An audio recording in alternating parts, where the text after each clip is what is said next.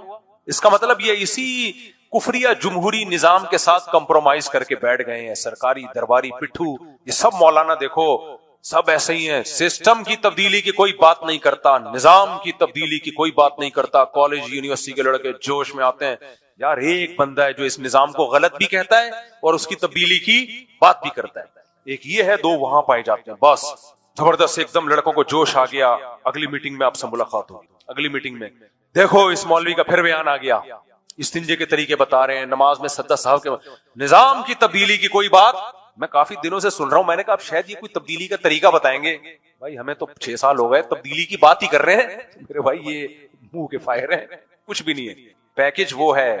جامع رشید نے جب نظام کی تبدیلی کی کوشش کی ہے نا, تو یہ نہیں کہ صبح اٹھ دیا. تو پہلے مفتی عبد الرحیم صاحب نے ٹیمیں بنا کے مختلف ملکوں میں بھیجی ہیں.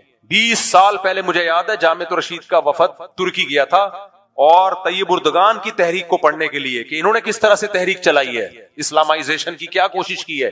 اس کے بعد مختلف تحریکوں کو پڑھ کے ان کو دیکھ کے ایک نظام کی تبدیلی کا ایک پیکج لے کر آیا ہے جامع ترکی. آپ دوسرا پیکج لے آؤ, وہ کوئی قرآن میں تھوڑی لکھا ہوا پیکج ہے, کوئی بھی لائے, لیکن لائے تو نا, میں یہ کر دوں گا, ہم یوں کر دیں گے, ہم یوں کر دیں گے, انقلاب لائیں گے. کیا کیسے لاؤ گے؟ تو پیکج ویکج کسی کے پاس نہیں ہے. تو اس لیے میں کہہ رہا ہوں اب جا کے جیسے وہ یہ بیٹھے بیٹھے 4 شادیاں کروں گا, میں کیسے کرے گا؟ شادی دفتر والوں سے رابطہ کرے گا یا کسی کے بیوہ ہونے کا انتظار کرے گا یا آرڈر پہ کسی کو بیوہ بنائے گا, کیا کرے گا؟ کچھ لوگ ایسے بھی ہیں کہ وہ بیوہ ہونے کا انتظار کر رہے ہیں. یار کسی کو بیوہ ہونے کا تو انتظار میں, یہ غلط طریقہ ہے کہ نہیں؟ خیر یہ زیادہ ہو گئی. لیکن باتیں کرنے پر حکومت کی طرف سے بھی کوئی پابندی نہیں ہے, پھینکتے رہو. تو جب بھی کوئی بات کیا کرے نا, اس سے بولے کوئی سوٹیبل طریقہ آپ کے پاس ہے تو وہ کائنڈلی پیش کریں آپ. جب تک نہیں ہے تو جو ہے فی الحال اس پہ گزارا کریں. تو ہاں خیر, سلطان محمد فاتح نے کیا کیا, وہ پوری فوجیں لے جا کے جب دبا کے حملہ ہوا ہے نا, پھر جو اسلام آیا ہے ترکی میں, ترکوں کی جو خلافت قائم ہوئی ہے 350-400 سال تک, بلکہ 600 سال تک چلی ہے, وہ دنیا پہ ہماری حکومت تھی بھائی. تو اسباب اختیار کیے ہیں, ہوائی منہ کے فائر نہیں مانے تھے. تو پڑھے لکھے لوگ تھے ان کے پاس, انجینئرز بھی تھے ان کے پاس, سائنٹسٹ بھی تھے, بزرگ بھی تھے. سلطان محمد فاتح اپنی فوج میں 2-4 بزرگ بھی رکھتا تھا کہ یار ان کی دعاؤں سے بھی اللہ کی مدد آئے گی. مادہ پرست نہیں تھا وہ. جب ترکی میں اٹیک کے لیے گیا ہے نا وہ, تو بڑے بزرگوں کو اس نے بلایا کہ آپ کا ہماری فوج میں رہنا ضروری ہے, آپ صرف مسلح بچھا کے دعائیں مانگو گے. لیکن دوسری طرف انجینئرز بھی ہیں, پلاننگ بھی ہے, سب کچھ ہے. ہمارے یہاں کیا ہے, فائرنگ ہے. میرا بھانجا ہے چھوٹا سا نا, بلکہ بھانجے کا بچہ. ہمارے یہاں چونکہ خاندان میں جلدی شادیاں ہوتی ہیں نا بچیوں کی, تو ہم بہت جلدی نانے دادے بن جاتے ہیں. میری بھانجیوں کی شادیاں بہت جلدی ہوئی تو ان کے بھی بچے ہیں, تو میں ان کا نانا ہی لگا. کیا خیال ہے؟ تو میرا پوتا سمجھ، نواسا سمجھ لو آپ، اتنا سا ہے، تو وہ ہر وقت پتہ ہے کیا کرتا ہے، جب بھی اس کے گھر میں جاؤ، اس کو ابا نے اس کو بندوقیں دلائی ہوئی ہیں وہ پانی والی نا، اور وہ کچھ اس نے کوئی ویڈیو دیکھ لی فوجیوں کی لڑائی والی، بچے جو دیکھتے ہیں نا سارا دن وہی کرتے ہیں، تو کارٹون انہوں نے دیکھ لی کوئی فوجیوں کی لڑائی والے نا، تو سارا دن ہر وقت ٹھیاؤ ٹھیاؤ یہ کرتا رہے گا بیٹھ کے، پھر آئے گا یوں کر کے سلوٹ مارے گا جب بھی جاؤ نا گھر میں، پھر بندوق اٹھائے گا ڈھیاؤ ڈھیاؤ ڈھیاؤ جب بھی جاؤ۔ میں نے کہا بھائی یہ نفسیاتی تو نہیں ہو گیا ہے، کیا کہہ رہے یار یہ کارٹون دیکھ دیکھ کے ایسا ہی ہو گیا۔ تو اس بچے کے بھی منہ کے فائر ہے، منہ سے بھی بول رہا ہوتا ہے ٹھیاؤ، جب بندوق کی آواز نہیں آتی تو منہ سے شروع کر دیتا ہے ٹھیاؤ ٹھیاؤ ٹھیاؤ ایسے۔ میں نے کہا آج تو نے بہت بندے گرا دیے ہیں بھائی، بہت بندے مار دیے، بس قتل و غارت کا یہ بازار اب مزید گرم نہیں ہونا چاہیے۔ تو بچہ ہے سب اس کے ہنس رہے ہوتے ہیں۔ تو ایسے ہی بہت سے اسکالرز آ رہے ہیں آج کل، منہ سے دبا کے فائرنگ کر رہے ہیں، جمہوریت، کفر، ٹھیاؤ ٹھیاؤ، اور یہ مولوی لوگ بھی نظام کی تبدیلی کی بات نہیں کر رہے، ٹھا ٹھا ٹھا 3 گولیاں مولویوں کو مار دی، اور یہ 2 نمبر ہیں، یہ جتنے اسکالر ہیں شادیوں کی باتیں کرتا ہے 2 گولیاں ہمیں مار دی۔ لوگ ایک دم جوش میں آتے ہیں، اب پتہ نہیں کیا انقلاب آئے گا، ایجنسیاں ان کو اٹھا کے لے جاتی ہیں۔ اللہ علیہ وسلم جب پیدا ہوئے تو آپ کا نام محمد رکھا گیا، اس سے پہلے اور اس وقت بھی اس نام کا کوئی بچہ دنیا میں موجود نہیں تھا، ایسا نام رکھا گیا۔ اس نام کا معنی کیا ہے؟ محمد مطلب ہے جس کی بہت زیادہ تعریف کی جائے، اس کو عربی میں محمد کہتے ہیں، حمد سے نکلا ہے، حمد کہتے ہیں تعریف کرنا، حمدہ یحمدو تحمیدن، یہ اس کا فعل استعمال ہوتا ہے۔ محمد تعریف کرنے والا، محمد جس کی بہت زیادہ تعریف کی جائے، اس کو عربی میں کیا کہتے ہیں؟ محمد۔ تعریف کی جائے جس کی، اس کو نہیں کہتے، جس کی بے تحاشا تعریف کی جائے اس کو عربی میں کیا کہتے ہیں؟ بولنے پر گورنمنٹ نے پابندی لگائی ہے تو نہیں بولیں، اگر نہیں لگائی ہے تو پھر آپ کو جو میں سینٹنس ادھورا چھوڑوں گا وہ کمپلیٹ کرنا پڑے گا۔ آپ جس کی بہت زیادہ تعریف کی جائے اس کو کیا کہتے ہیں؟ محمد۔ اگر اس نام کا پہلے سے رواج ہوتا تو ہم کہتے ہیں نبی کا نام محمد رکھ دیا، بہت سے لوگوں کا تھا تو آپ کا بھی رکھ دیا، لیکن جب آپ کا نام محمد رکھا جا رہا تھا تو کیا کسی کے حاشیہ خیال میں یہ بات تھی کہ یہ ایسی شخصیت ہیں جن کی دنیا میں جتنی تعریف ہوگی اس کا 1000واں حصہ بھی کسی انسان کی اتنی تعریف نہیں ہوگی؟ ایک صحرا میں پیدا ہوئے، بوادن غیر ذی زرع، جس میں گھاس کا تنکا نہیں اگتا، چاروں طرف سیاہ پہاڑ، پیٹرول بھی اور تیل بھی دریافت نہیں ہوا، بدو عرب کے، نہ لکھنا جانتے اور نہ پڑھنا جانتے، نام رکھا جا رہا ہے محمد۔ کیا مطلب؟ ایسا جس کی بے تحاشا تعریف کی جائے۔ آج دنیا میں کسی انسان کی سیرت پر اتنا نہیں لکھا گیا جتنا محمد صلی اللہ علیہ وسلم کی سیرت پہ لکھا گیا ہے۔ اس میں مسلمان کیا غیر مسلم بھی داخل ہے، یہاں تک کہ غیر مسلم اگر کتاب لکھتا ہے اور 100 عظیم انسانوں کا تذکرہ کرتا ہے کہ دنیا میں موسٹ افیکٹو پرسن کون گزرے ہیں جن کا سب سے زیادہ اسلام انسانی تاریخ پر اثر ہے، تو وہ بھی اس میں سب سے پہلے نمبر کس کو دیتا ہے؟ محمد صلی اللہ علیہ وسلم۔ اور یہ مشاہدہ ہے، اگر محمد صلی اللہ علیہ وسلم دنیا میں نہ آتے تو یہ جو سائنسی ترقی ہے نا جس سے آج ہم فائدہ اٹھا رہے ہیں یہ نہ ہوتی۔ آپ کہہ سکتے ہیں بھائی نبی نے کیا سائنسی ترقی دلائی ہے جو یہ، اس کا سائنسی ترقی کا نبی سے کیا تعلق ہے؟ یہ بات انگریزوں نے لکھی ہے کہ اگر محمد دنیا میں نہ آتے صلی اللہ علیہ وسلم تو لوگوں کے جو کانسیپٹ تھے نا جہالت والے، وہ کانسیپٹ کلیئر نہ ہوتے۔ آپ اس دور کی تاریخ اٹھا کے دیکھیں، لوگوں نے پنڈتوں کو، پادریوں کو خدا بنایا ہوا تھا۔ توہمات کی دنیا میں سائنس ٹیکنالوجی تو عقل کہتی ہے نا استعمال کرو، عقل استعمال کرنے پر گورنمنٹ کی طرف سے پابندی تھی۔ میں سمجھا پا رہا ہوں اپنی بات؟ یہ قرآن نے بار بار کہا ہے ان فی ذلک لآیات لقوم یتفکرون، اس میں نشانیاں ہیں ان لوگوں کے لیے جو غور و فکر کرتے ہیں، لقوم یعقلون، جو عقل سے کام لیتے ہیں، لآیات لأولی الالباب، عقل مندوں کے لیے۔ یہ میں نہیں کہہ رہا، یہ مولانا لوگ نہیں کہہ رہے، یہ انگریز کہہ رہا ہے۔ میں نے ایک یونیورسٹی میں انگریز کی کتاب کے حوالوں کے ساتھ یہ بات نقل کی تھی۔ گورا کہتا ہے کہ قرآن کے اور اسلام کے دنیا میں آنے کے بعد عقل کا استعمال شروع ہوا ہے. اس سے پہلے لوگ عقل استعمال نہیں کرتے تھے. یہی وجہ ہے کہ سائنسی علوم کی بنیادیں مسلمانوں نے رکھی ہیں, کیونکہ سب سے زیادہ عقل کا استعمال کس نے کیا؟ مسلمانوں نے کیا. کیوں کیا یہ بھی بتا دوں آپ کو میں. پہلے تو میں یہ عرض کروں, گوروں نے, انگریزوں نے یہ بات لکھی ہے کہ اگر مسلمان سائنسدان نہ ہوتے تو آج ہم سائنسی عروج کی جس انتہا کو پہنچے ہوئے ہیں یہاں پر ہم نہ ہوتے. 500 سال کم سے کم ہمیں لگتے یہاں پہنچنے کے لیے. اسلام نے ہمارا 500 سال کا راستہ بچایا ہے. 400 سال تک ہماری سائنس کی کتابیں یورپ کی یونیورسٹیوں میں پڑھائی جاتی رہی ہیں. تو کام مسلمانوں نے کیا سب سے پہلے. وجہ کیا ہے کہ قرآن نے, نبی صلی اللہ علیہ وسلم جو کتاب لے کر آئے نا, اس نے سب سے پہلے توہمات کی دنیا سے انسان کو نکالا ہے. سب سے پہلا کام یہ کیا, انسان کو بتایا کہ اس کائنات میں سب سے بڑا مقام اللہ کا, اس کے بعد انسان کا, اور تمام کی تمام کائنات کی چیزیں وَسَخَّرَ لَكُمْ, یہ تمہارے لیے بنی ہیں. تو جو چیزیں ہمارے لیے بنی ہیں ہم ان کو تحقیق کا تختہ مشق بنا سکتے ہیں کہ نہیں؟ مذہب جو اس زمانے کے تھے وہ یہ کہتے تھے کہ بہت ساری چیزیں مقدس ہیں. سورج مقدس, گائے مقدس, یہ مقدس, بندر مقدس. تو جو چیز مقدس ہوتی ہے آپ اس پہ ریسرچ کر سکتے ہو. جو آدمی کہتا ہے, جو مذہب کہتا ہے گائے مقدس ہے, وہ گائے کھائے گا کبھی؟ بولو نا بھائی, کیا ہو گیا؟ وہ گائے پہ تحقیق کرے گا؟ کہیں گے تو ہماری ماں ہے, اماں پہ کون تحقیق کر رہا ہوتا ہے؟ اسلام نے سب سے پہلے یہ بتایا کہ انسان کے علاوہ اس کائنات میں جو کچھ ہے انسان کا غلام ہے, لہذا یہ تمہارے لیے سب کچھ. کسی کے ساتھ کسی کی تعظیم کی, نہ سورج کی تعظیم کرو. لوگوں نے دیکھا سورج اتنا بڑا, اتنے آنکھ کا گولا, اتنی بڑی جسامت, سورج کو سجدہ کرنا شروع کر دیا. کسی نے دیکھا چاند اتنا خوبصورت, اتنا بڑا اور ایسا حسن, چاند کو سجدہ کرنا شروع کر دیا. کسی نے, ایک ہندو نے کمنٹس کی ایک بیان میں کہ روٹی معبود بھگوان ہے ہمارا, کیونکہ انسان کی سب سے زیادہ ضرورت کیا ہے؟ روٹی کی. روٹی خدا ہے. اسلام نے یہ بتایا کہ اس کائنات میں اگر کوئی مقدس ہے تو وہ انسان ہے, انسان کے علاوہ کوئی چیز مقدس نہیں ہے. یہ کانسیپٹ محمد صلی اللہ علیہ وسلم نے پیش کیا. اس کے بعد تحقیقات شروع ہوئی ہیں دنیا میں. البیرونی جو سائنسدان تھا نا, ماہر فلکیات, جس نے کرو ٹریگنومیٹری ایجاد کی ہے, جو آج جس سے پوری دنیا فائدہ اٹھا رہی ہے.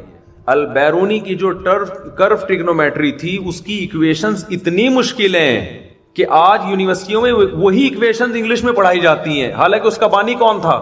البیرونی. ان ایکویشنز کا مطلب معلوم نہیں ہے کسی کو, طوطے کی طرح رٹی جاتی ہیں وہ ایکویشنز, لیکن پوری دنیا میں ہوائی جہاز جو سفر کر رہے ہیں اسی البیرونی کے علم کی بیس پہ کر رہے ہیں. پوری دنیا میں مسلمان اس وقت جاتے تھے, کہاں کہاں گئے ہیں, اندلس گئے ہیں, مصر گئے ہیں, انٹارکٹیکا تک پہنچے ہیں. لیکن 1200-1300 سال پہلے جو مسلمانوں نے مسجدیں بنائی ہیں ان کے رخ آج بھی قبلے کی طرف ہیں. 1300 سال پہلے مسلمان کو کیسے پتا تھا کہ ساؤتھ افریقہ کے جنگل میں میں مسجد بنا رہا ہوں اور قبلہ اس طرف ہے؟ یہ ٹریگنومیٹری کے علم سے. 12 سال البیرونی اپنے مکان کی چھت پہ ستاروں کو دیکھتا رہا تھا خوردبین کے ذریعے. بہت سارے ہمارے علوم تھے جن سے گوروں نے فائدہ اٹھایا, اور جب اٹھایا تو ہماری کتابوں کو ایسا مارکیٹ سے شارٹ کیا ہے. وہ اقبال نے کہا نا کہ کتابیں اپنے آبا کی جو جا کے دیکھی یورپ میں, وہ کچھ پورا شعر مجھے یاد نہیں آ رہا, کہ دل ہوتا ہے سپارہ, دل 30 ٹکڑے ہو جاتا ہے وہاں جا کے, کہ ہمارے علوم تھے. تو محمد صلی اللہ علیہ وسلم کا یہ احسان تھا, آپ صلی اللہ علیہ وسلم کا یہ احسان. تو میں یہ عرض کر رہا تھا کہ دنیا میں سب سے, یہ جو گورے نے کتاب لکھی نا کہ محمد سب سے زیادہ, سب سے پہلے, وجہ اس کی, انہوں نے کہا آپ کا اس دنیا انسانیت پر سب سے بڑا احسان ہے. آپ اگر دنیا میں نہ آتے, لوگ نہانا نہیں سیکھتے. یہ اسلام نے سکھایا ہے گوروں کو نہانا. گورے, کوئی پڑھا لکھا گورا ہونا, صرف گورا ہونا کافی نہیں ہے. لوگ گورے کو گورا دیکھ کے کہتے ہیں یار زبردست. ایک صاحب مجھے کہنے لگے آپ گوروں کی اتنی برائی بیان کرتے ہیں, اس میں خوبیاں بھی تو ہیں. میں نے کہا بہت بڑی خوبی ہے کہ وہ گورا ہے, ہم ویسے گورے نہیں ہیں, ساری برائیاں تھوڑی ہیں. گوروں میں جو ہسٹری جاننے والے ہیں وہ بتاتے ہیں کہ ہمیں نہانا مسلمانوں نے سکھایا ہے. سلے ہوئے لباس پہننا ہم نے کس سے سیکھا ہے؟ آپ ان کی ذرا پرانی تاریخ تو اٹھا کے دیکھو، 200-250 سال پہلے. میں ایک دفعہ تحقیق کر رہا تھا، ایک عرب عالم کی کتاب میرے سامنے آئی، اس نے اس زمانے کے برطانیہ کے جو شاہی خاندان کے شادی کارڈ تھے وہ دکھائے اس نے کتاب میں نا، اس کے ترجمہ عربی میں نقل کیا. برٹش 200-250 سال پرانا، 150 سال یا 200 سال. اس میں شادی کارڈ میں کیا لکھا ہوا ہے؟ لائر فیملی کے لوگ شادی میں آ رہے ہیں، ان کو لکھا ہوا ہے کہ براہ مہربانی جب آپ کھانا کھائیں تو دسترخوان سے ناک صاف نہ کریں. یہ ان کی تہذیب تھی. یہ تو بعد میں انقلاب آیا ان میں کہ یار ہم کیا کر رہے ہیں، اتنے بھی انسان کو میلا نہیں ہونا چاہیے. اس نے لکھا ہے دسترخوان، یہ شاہی خاندان کے شادی کارڈ کی بات بتا رہا ہوں.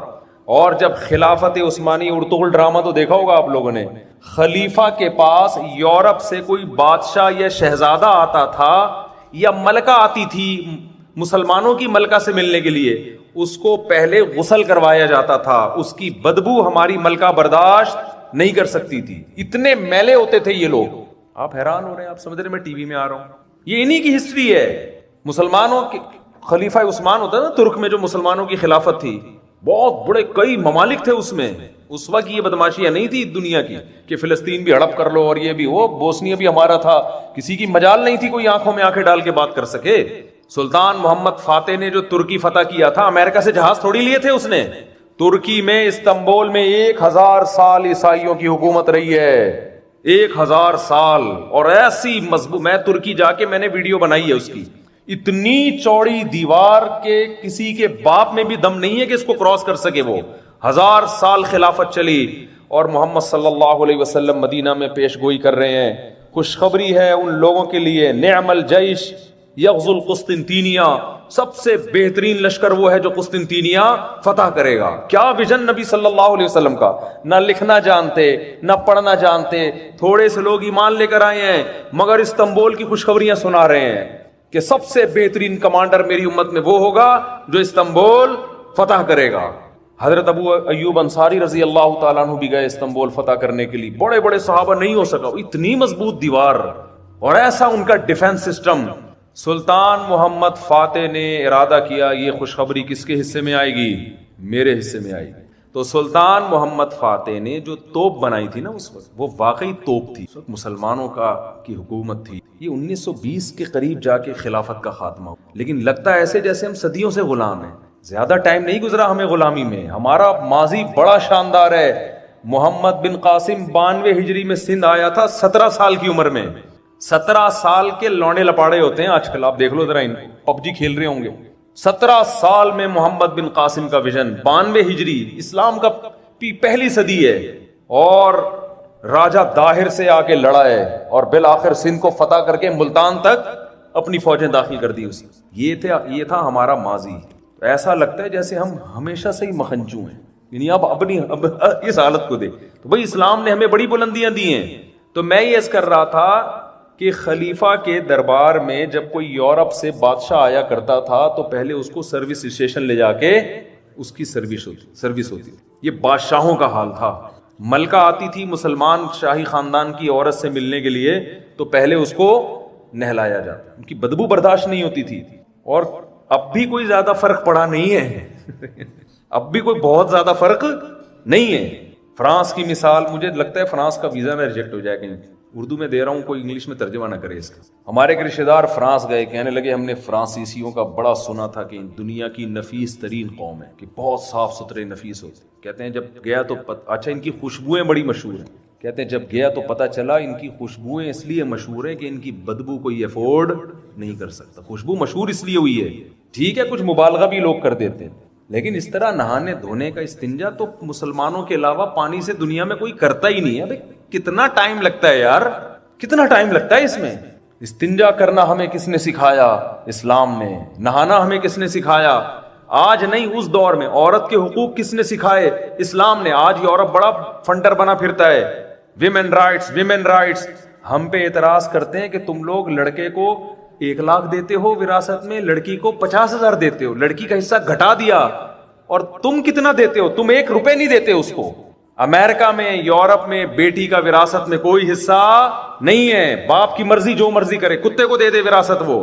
آپ 1 دھیلا نہیں دے رہے. اور آپ اور بیٹیوں کے حقوق کے قائل, ہم آدھی جائیداد دے رہے ہیں اور ہم کیا ہیں, عورت کا حق دبا رہے ہیں. کیسی حماقت ہے یا نہیں ہے؟ اسلام نے اس وقت بیٹی کو وراثت میں حصہ دیا جب بیٹیوں کو نفرت سے لوگ زندہ دفن کیا کرتے تھے. اور کمال کی بات یہ ہے کہ بیٹی کو دیا آدھا, لیکن وہ آدھا اس کا بچا لیا. بیٹے کو دیا دگنا, خرچ پورا کرا دیا اس سے. دیا پھر بھی بیٹی کو زیادہ ہے. مثال کے طور پر آپ مر گئے, اللہ نہ کرے, آپ کا ایک بیٹا اور ایک بیٹی ہے. آپ نے مثال کے طور پر 3 کروڑ روپے چھوڑے ہیں وراثت. اچھی چیز چھوڑے نا آدمی, میں 3 لاکھ کی مثال دے رہا تھا, لیکن جب چھوڑ ہی رہے ہیں صحیح طرح سے چھوڑیں. آپ کیا خیال ہے؟ جیسے زرداری صاحب تقریر کر رہے تھے کچھ دن پہلے, فیس بک پہ میمز آئی ہوئی تھی, وہ کہہ رہے تھے جب کوئی غریب بھوکا مرتا ہے مجھے بہت تکلیف ہوتی ہے. پیچھے دکھایا بندر بھی ہنس رہے ہیں. بندر ہم نے کہا یار جب چھوڑو تو پھر تمیز سے چھوڑو. واقعی زبردست بات کی. کتنا اچھا لگا زرداری کے منہ سے یہ جملہ کہ غریب کے مجھے دیکھ کے بہت تکلیف ہوتی. تو اب نمونے ہیں یا نہیں ہیں؟ تو خیر آپ کا انتقال ہو گیا, 2 کروڑ ملے آپ کے بیٹے کو, 1 کروڑ ملا آپ کی بیٹی کو. اب بیٹی پر کوئی مالی ذمہ داری اسلام نے نہیں ڈالی. اس کی شادی پہ خرچہ اس کا شوہر کرے گا. مہر کون دے گا؟ اس کا شوہر دے گا. اور ولیمہ بارات اسلام میں نہیں ہے, یہ تو ہندوؤں سے آئی ہے ہمارے یہاں. ولیمے کا کھانا کون کرے گا؟ شوہر. اس کے ساری زندگی کا نان نفقہ کون؟ شوہر. اس کے بچوں کا خرچہ کس کے ذمے؟ شوہر کے ذمے. اس کے وہ 1 کروڑ بچ گئے کہ نہیں بچ گئے؟ اور اس کا بھائی جس کو 2 کروڑ ملے تھے, جب یہ شادی کر کے بیوی لے کر آئے گا تو یہ 2 کروڑ میں اس نے شادی بھی کرنی ہے, مہر بھی دینا ہے, ولیمہ بھی کرنا ہے, گھر کا راشن نان نفقہ بھی ڈالنا ہے, فرنیچر جہیز اسلام میں ہے نہیں, فرنیچر بھی ڈالنا ہے, پھر اس کے بچوں کو بھی پالنا اور اس کو بھی پالنا. تو بتاؤ یہ تو 2 کروڑ اس کے گئے, وہ کہتے ہیں نا وہ ختم. تو آپ کو نا مغربی دنیا میں نعرے بڑے خوشنما نظر آئیں گے. نعرہ لگانے پر گورنمنٹ کی طرف سے کوئی پابندی نہیں ہے, بول لو کچھ بھی بول لو. پریکٹیکلی جو کر کے دکھایا ہے وہ اسلام نے کیا ہے. یہ قانون انہوں نے بتایا جو نہ لکھنا جانتے اور نہ پڑھنا جانتے ہیں. میں عرض کر رہا تھا, جلدی سے بات کو سمیٹ کے ختم کروں. محمد نام رکھا گیا, حالانکہ آپ علم کسی کو بھی نہیں تھا کہ دنیا میں سب سے زیادہ تعریف کس کی جائے گی؟ آپ صلی اللہ علیہ وسلم کی. تو بتاؤ بالکل صحیح نام رکھا گیا کہ نہیں رکھا گیا؟ یہ اس کی طرف یہ اشارہ ہے کہ یہ نام انسانوں کا رکھا ہوا نہیں, یہ الہام ہوا ہے کس کی طرف سے؟ اللہ کی طرف سے. بالکل یہی بات قرآن کے ساتھ ہوئی.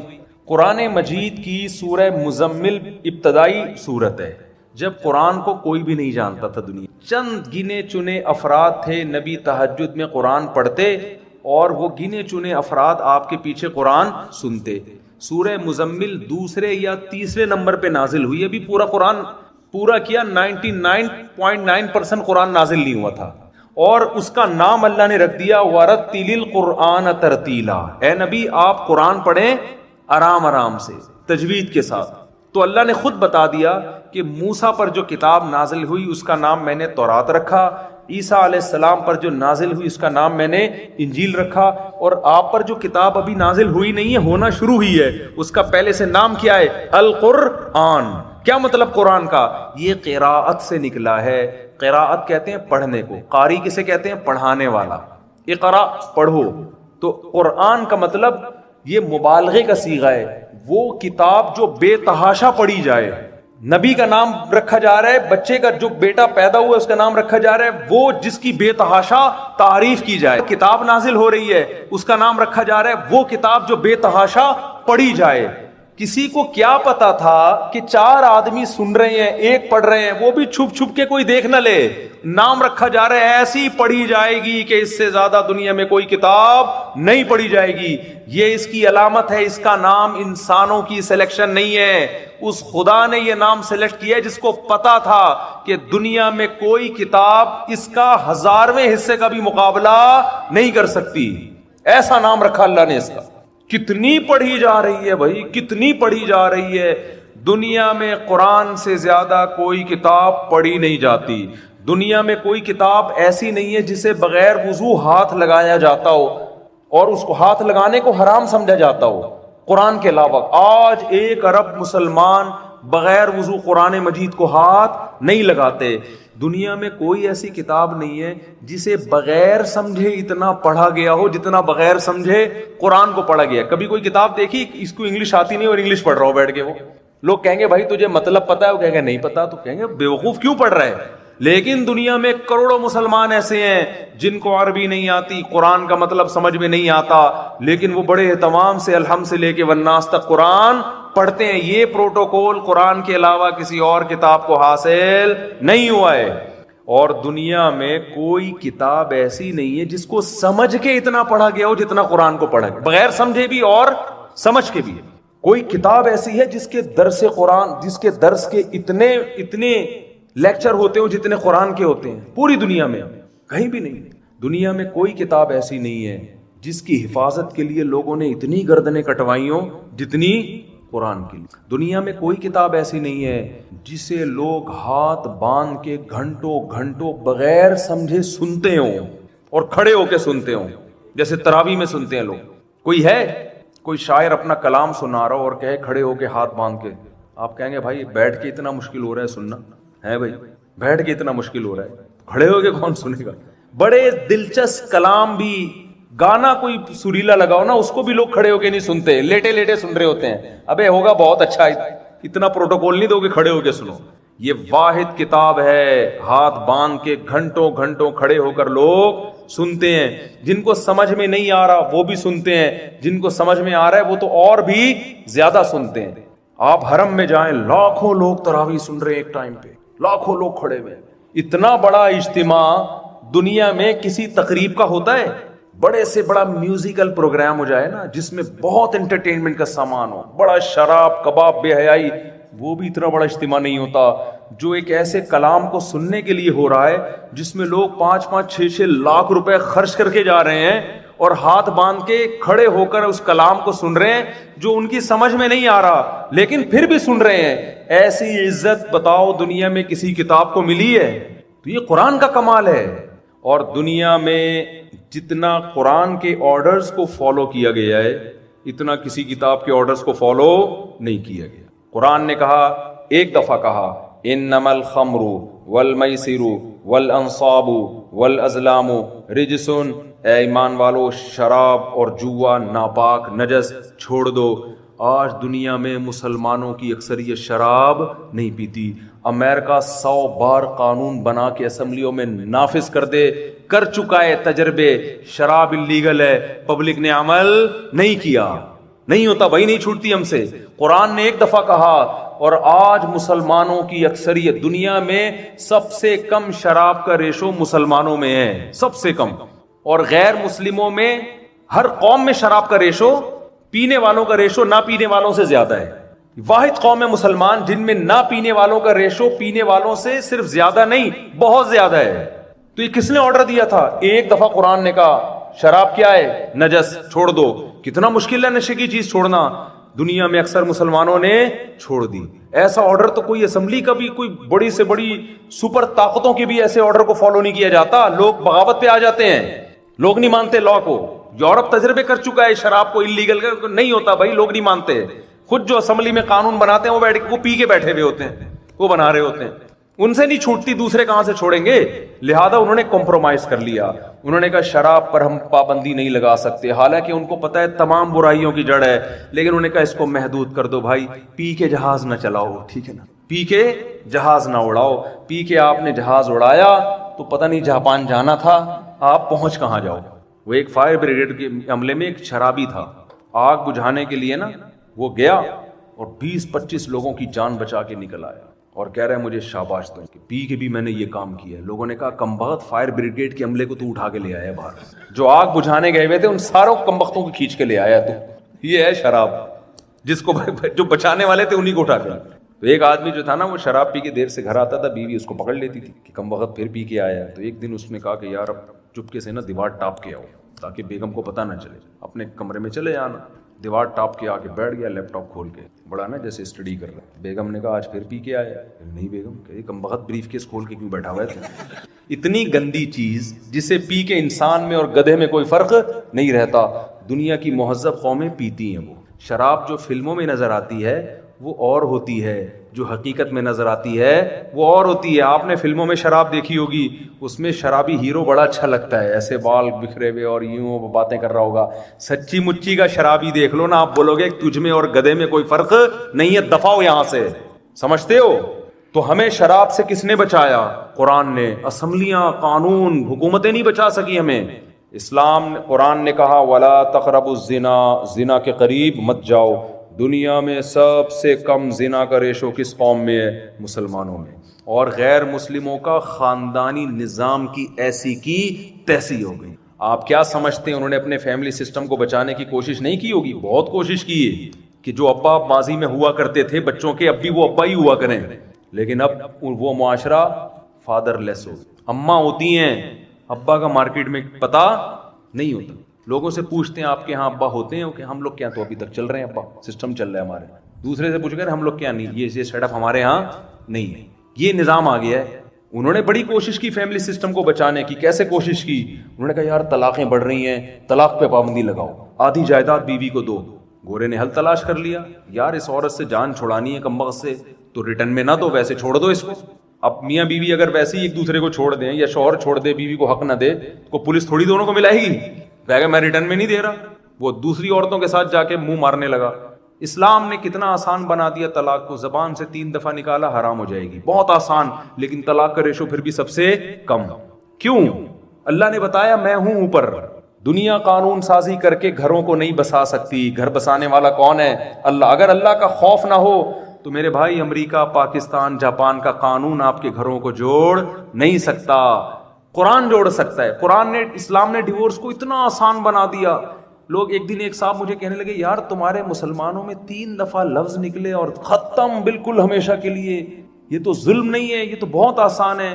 میں نے کہا اتنا آسان ہے پھر بھی طلاق کا ریشو ہمارے ہاں سب سے کم، اور تمہارے ہاں اتنا مشکل ہے. عدالت میں جانا پڑتا ہے، کورٹ میں سماعت ہوتی ہے، کئی مہینے لگتے ہیں، پھر ڈیورس پیپر بنتے ہیں، پھر آدھی جائیدادیں دینی پڑتی ہے. پھر بھی ہر ایک خاندان بھی کمبخت ایسا نہیں ہے جو فیملی کامیاب ہوتی ہو.